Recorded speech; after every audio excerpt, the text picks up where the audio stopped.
So I'm in prison. I'm in Dublin, California, which is right by Oakland, and they assigned me my first job. So if you don't go find a job in prison, they're going to assign you one. And I got assigned to the kitchen, which I hated because the officers in the kitchen would yell and scream, and it didn't really fit for me. So I went to education and I volunteered until they hired me. Now in education, I met this woman and she was beautiful. She had this striking look. She was Hawaiian and she had that juice, which means you can tell she's done a lot of prison time. So I started to ask her questions and got to know her. She had done every class, taught every class. Well, come to find out, she's from Hawaii and she had been transporting drugs to the United States. And when the feds started investigating her, she took off and went on the run and went to Mexico and ended up getting pregnant. Well, she came back and went to trial. Now, you never want to go to trial with the feds because they will lay you down. So she had a 10-year deal on the table. She didn't take it. She went to trial.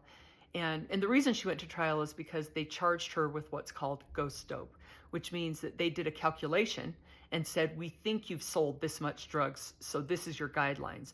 And she said, no, I didn't, but anyway, it doesn't matter whether or not they say that it's, a pound or an ounce or whatever it is, just take the deal with the feds. But she didn't take the deal. She got 30 years and she came to prison pregnant.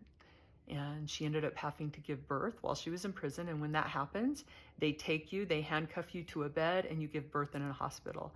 And then she placed her child for adoption. And so she came back to the prison by herself. And she told me, I felt pain like I had never felt before, and I knew it was going to destroy me.